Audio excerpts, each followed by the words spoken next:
ಮಾನ್ಯ BJP ರಾಜ್ಯಾಧ್ಯಕ್ಷರ statement ಇದು.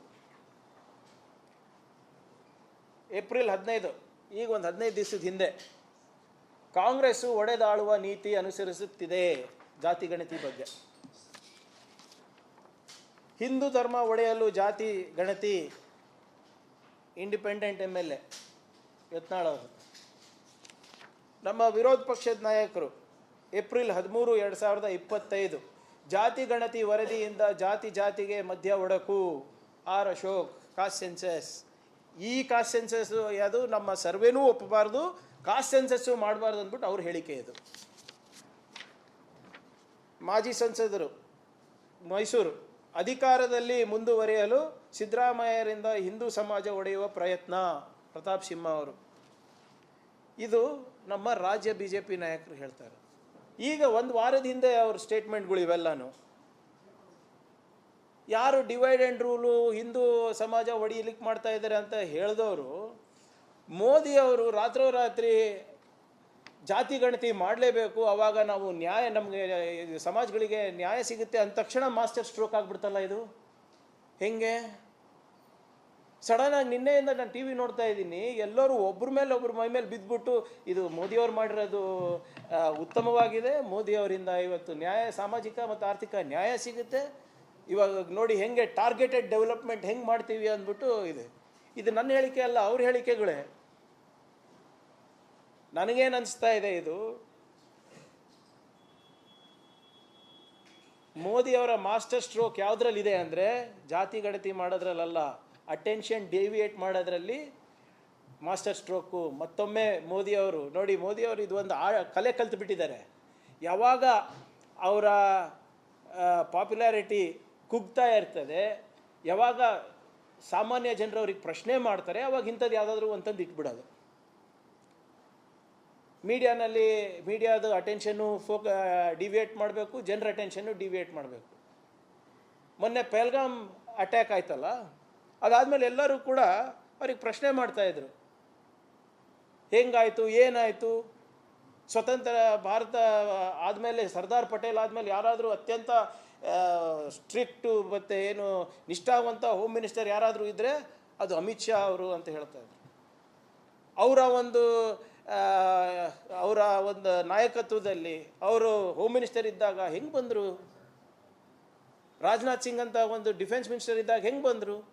ಅಜಿತ್ ದೋವಾಲ್ ಅಂತ ಇರುವಂಥ ಒಬ್ಬರು ಜೇಮ್ಸ್ ಬಾಂಡ್ ಇದ್ದಂಗೆ ಎಲ್ಲ ನಿಮ್ಮ ಚಾನಲ್ನಲ್ಲಿ ತಾವು ಅರ್ಧ ಗಂಟೆ ತಾವು ಪ್ರಸಾರ ಮಾಡಿದ್ರಿ. ಅಜಿತ್ ದೋವಾಲ್ ಅಂತ James Bond, national security adviser. ಇಂಥವರೆಲ್ಲರೂ ಈ ಬಲಿಷ್ಠವಾದಂಥ ಸರ್ಕಾರ ಇದ್ದಾಗ, ಬಲಿಷ್ಠವಾದಂಥ ಮಂತ್ರಿಗಳಿದ್ದಾಗ ಪಹಲ್ಗಾಮ್ ಹೆಂಗಾಯಿತು ಅಂತ ಜನರಿಗೆ ಆಶ್ಚರ್ಯ ಆಯಿತು. ಅವ್ರು ಪ್ರಶ್ನೆ ಮಾಡ್ತಾಯಿದ್ರು. ಆಮೇಲೆ ಮೋರ್ ಇಂಪಾರ್ಟೆಂಟ್ಲಿ ಎಲ್ಲರದು ನಿರೀಕ್ಷೆ ಏನಿತ್ತು, ಪ್ರಧಾನಮಂತ್ರಿಯವರು ಏನಾದರೂ ಒಂದು ಆ್ಯಕ್ಷನ್ ತಗೋತಾರೆ, ಡಿಸಿಸಿವ್ ಆ್ಯಕ್ಷನ್ ತಗೋತಾರೆ, ಸರ್ಜಿಕಲ್ ಸ್ಟ್ರೈಕ್ ಮಾಡ್ತಾರೆ. ಆದರೆ ಮಾನ್ಯ ಪ್ರಧಾನಮಂತ್ರಿಗಳು ಮಾಡಿದ್ದೇನು? ಅವರು 8 ದಿನ ಬೇಕಾಗಿತ್ತು ಅವರಿಗೆ ಅವ್ರ ಅಫಿಷಿಯಲ್ಸಿಗೆ ಕರೆದು ಮಾತಾಡೋಕ್ಕೆ. ಜನರು ಬೇಸತ್ತು ಹೋಗಿದ್ದರು, ಏನಪ್ಪ ಏನೂ ಆಗ್ತಾಯಿಲ್ಲ ಅಂತ. ಇದು ಯಾಕೆ ಮೋದಿಯವ್ರ ಮೇಲೆ ಇಷ್ಟು ನಿರೀಕ್ಷೆ ಅಂದರೆ, ಅವರು ಏನು ಮಾಡುವಂಥ ಭಾಷಣಗಳು ತಾವೇ ನೋಡಿರ್ಬೋದಲ್ಲ. ಕೆಂಪುಕೋಟೆ ಮೇಲೆ ನಿಂತ್ಕೊಂಡು ಹೇಳ್ತಾರೆ, ಪಾಕಿಸ್ತಾನಿಗೆ ಲವ್ ಲೆಟರ್ ಬರೆಯೋದು ನಿಲ್ಲಿಸ್ಬಿಡ್ಬೇಕು ಮನಮೋಹನ್ ಸಿಂಗ್ ಅವರು, ನಿಮಗೆ ತಾಕತ್ತು ದಮ್ಮಿಲ್ಲ, ಚಪ್ಪನ್ ಇಂಚ್ ಕಾ ಸೀನಾ ಚಾಹಿಯೇ ಅಂತ ಹೇಳ್ತಾ ಇದ್ರಲ್ಲ. ಏನಾಯಿತು? ಲಾಲ್ ಆಂಕ್ ದಿಖಾನಾ ಚಾಹಿಯೇ ಅಂತ ಇದ್ರಲ್ಲ, ಏನಾಯಿತು? ಇವೆಲ್ಲ ಜನರಲ್ಲಿ ಇವರು ಒಂದು ಇಮೇಜ್ ಕ್ರಿಯೇಟ್ ಮಾಡ್ಕೊಂಡಿದ್ದಾರೆ.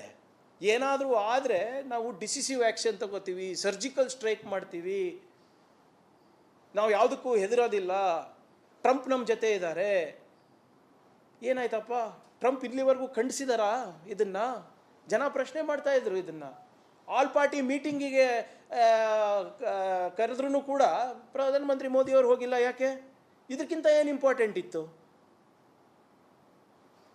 ನೀವು ಪಾಕಿಸ್ತಾನ ಮೇಲೆ ಸರ್ಜಿಕಲ್ ಸ್ಟ್ರೈಕ್ ಮಾಡೋದು ಬಿಟ್ಟು 16 ಯೂಟ್ಯೂಬ್ ಚಾನಲ್ ಬ್ಯಾನ್ ಮಾಡಿದ್ದೀರಾ ರೀ ನೀವು. ಜನ ನಗ್ತಾ ಇದ್ರು, ಜನ ನಗ್ತಾ ಇದ್ದಾರೆ. ನಿಮ್ಮ ಫ್ರೆಂಡ್ ಡೊನಾಲ್ಡ್ ಟ್ರಂಪ್ ಖಂಡಿಸ್ಲೇ ಇಲ್ಲ ಇದನ್ನ ಇನ್ನೂ 8 ದಿನ ಆದ್ರೂ ಕೂಡ.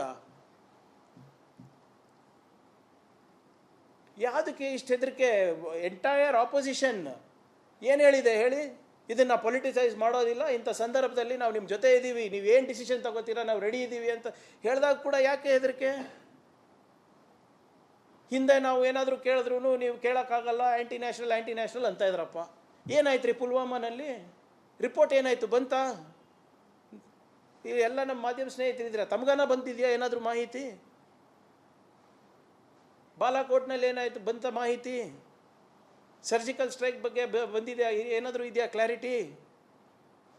ಯಾವಾಗ ಮೋದಿಯವರಿಗೆ ಸಂಕಷ್ಟ ಎದುರಾಗ್ತದೆ ಅವಾಗ ಇಂಥದ್ದು ಯಾವುದಾದ್ರೂ ತಂದು ಹಾಕ್ತಾರೆ. ಇದೀಗ ಯಾಕೆ ನಾನು ಹೇಳ್ತಾ ಇದ್ದೀನಿ ಅಂದರೆ,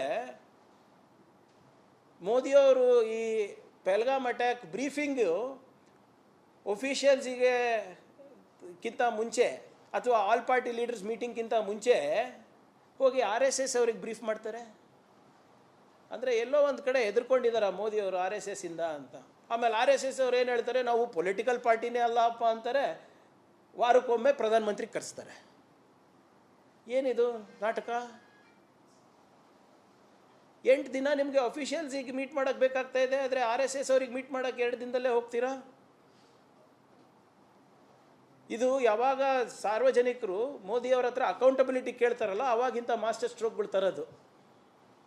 ಉದಾಹರಣೆಗೆ ನೀವೇ ನೋಡಿ, ನಂದು ಏನಾದರೂ if my memory is correct, ಹೋದ ಬಾರಿ ಇದೇ 29 ಸೆಪ್ಟೆಂಬರ್ನಲ್ಲೇ ಏನೋ ಒಂದು ಇಶ್ಯೂ ಆಯಿತು, ಯೂರಿಯಾ ಅಟ್ಯಾಕು ಏನೋ ಆಗಿತ್ತು.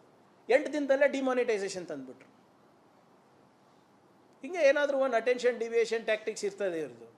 ಇದು ಜಾತಿ ಗಣತಿ ಬಗ್ಗೆ ಇವರು ಸೀರಿಯಸ್ ಯಾಕಿಲ್ಲ ಅಂದರೆ, ನನಗೆ ಯಾಕೆ ಅನುಮಾನ ಬರ್ತಾ ಇದೆ ಅಂದರೆ, it is not backed by budget.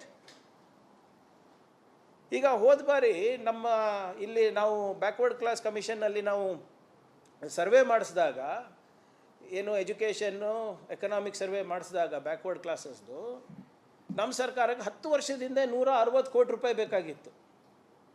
10 ವರ್ಷದ ಹಿಂದೆ. ಈಗ ಕೇಂದ್ರ ಸರ್ಕಾರ ಸೆನ್ಸಸ್ ಇಲಾಖೆಗೆ, ಯಾರು ಸೆನ್ಸಸ್ ಮಾಡಬೇಕಲ್ಲ ಆ ಇಲಾಖೆಗೆ ಬರೀ 575 ಕೋಟಿ ರೂಪಾಯಿ ಕೊಟ್ಟಿದ್ದಾರೆ. ಹೋದ ಬಾರಿ 2011ರಲ್ಲಿ ಸೆನ್ಸಸ್ ಮಾಡಬೇಕಾದ್ರೆ ಸುಮಾರು 5,000 ಕೋಟಿ ಬೇಕಾಗಿತ್ತು. 5,000 ಕೋಟಿ ಇನ್ 2011. ಇದು ಅವ್ರು ಕೊಟ್ಟಂಥ ಉತ್ತರ. 4,893.60 crores was spent on this exercise ಅಂತ ಇದು ಪಾರ್ಲಿಮೆಂಟ್ನಲ್ಲಿ ನಿಮ್ಮ ರೂರಲ್ ಡೆವಲಪ್ಮೆಂಟ್ ಮಿನಿಸ್ಟರ್ ಅವರು ಕೊಟ್ಟಂಥ ಉತ್ತರ 2011. ಸೊ ಅದರ 10%ನಲ್ಲಿ ಇವ್ರು ಜಾತಿ ಗಣತಿ ನಡೆಸ್ತಾರ, ಸರ್ವೆ ನಡೆಸ್ತಾರ. ಆಮೇಲೆ ಯಾವುದೇ ಟೈಮ್ ಲೈನ್ ಫಿಕ್ಸ್ ಮಾಡಿಲ್ಲ. ಮಿಕ್ಕಿದಕ್ಕೆಲ್ಲ ಟೈಮ್ ಲೈನ್ ಫಿಕ್ಸ್ ಮಾಡ್ತಾರೆ ಮೋದಿಯವರು. ರಾತ್ರೋರಾತ್ರಿ ಬಂದು ನಾಳೆಯಿಂದ 500 ನೋಟ್ ಬ್ಯಾನು, 1000 ನೋಟ್ ಬ್ಯಾನು. ಯಾವ ಕನ್ಸಲ್ಟೇಷನ್ ಮಾಡಿದ್ರಪ್ಪ ಗ್ರೂಪ್ ಆಫ್ ಮಿನಿಸ್ಟರ್ಸ್ ಜೊತೆ? ಕ್ಯಾಬಿನೆಟ್ ಡಿಸಿಷನಲ್ಲಿ ಏನಾದರೂ ಮಾಡಿದ್ರಾ? ಇಲ್ಲ ಅಲ್ಲ.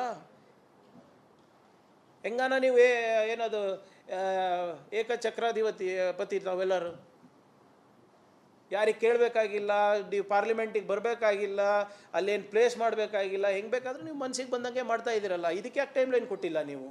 No time line, no budget. ಬರೀ ಬಿಹಾರ್ ಎಲೆಕ್ಷನ್ ಇದೆ, ಜನರು ನಿಮಗೆ ಪೆಹಲ್ಗಾಮ್ ಬಗ್ಗೆ ಕೇಳ್ತಾ ಇದ್ದಾರೆ ಅಂದ್ಬಿಟ್ಟು ಇವತ್ತು ಅಟೆನ್ಷನ್ ಡಿವಿಯೇಟ್ ಮಾಡೋಕ್ಕೆ ತಂದಿರೋದು. ಇವತ್ತು ತಾವು ಇದು ನೋಡಿರ್ಬೋದು, ಕಿಶನ್ ರೆಡ್ಡಿ ಅವ್ರ ಸ್ಟೇಟ್ಮೆಂಟು, ಯೂನಿಯನ್ ಮಿನಿಸ್ಟರ್ ಭಾಳ ಸ್ಪಷ್ಟವಾಗಿ ಹೇಳಿದ್ದಾರೆ, ಡಿಲಿಮಿಟೇಷನ್ ಜೊತೆ ನಾವು ಮಾಡ್ತೀವಿ ಅಥವಾ ಮಾಡ್ಬೋದು ಅಂತ 2026 ಎಂಡಿಗೆ. ಅಂದರೆ ಇದಕ್ಕೆ ಬದ್ಧತೆ ಇದೆಯಾ? ಆದ್ದರಿಂದ ಇದು ಏನು ಮಾಸ್ಟರ್ ಸ್ಟ್ರೋಕ್ ಅಂತ ಇದ್ದಾರೆ. ಫಸ್ಟು BJP ನಾಯಕರಿಗೆ ಅವರ ಹಿಂದಿನ ಸ್ಟೇಟ್ಮೆಂಟಿಗೆ ಕ್ಲಾರಿಟಿ ಕೊಡಲಿಕ್ಕೆ ಹೇಳಿ, ನಂಬರ್ 1. ಎರಡನೇದು, ಮಾನ್ಯ ರಾಹುಲ್ ಗಾಂಧಿ ಅವರು ಹೇಳ್ದಂಗೆ, ಮಾನ್ಯ ಖರ್ಗೆ ಸಾಹೇಬ್ರು ಹೇಳ್ದಂಗೆ ಇದಕ್ಕೆ ಟೈಮ್ ಲೈನ್ ಒದಗಿಸ್ಕೊಡ್ಬೇಕು. ನಂಬರ್ 3, ಇದಕ್ಕೆ ಸೂಕ್ತವಾದಂಥ ಅನುದಾನವನ್ನು, ಬಜೆಟನ್ನು ಅಲಾಕೇಟ್ ಮಾಡಿ ಜನರ ಮುಂದೆ ಇಡಿ, ಆವಾಗ ಜನರು ನಂಬ್ತಾರೆ.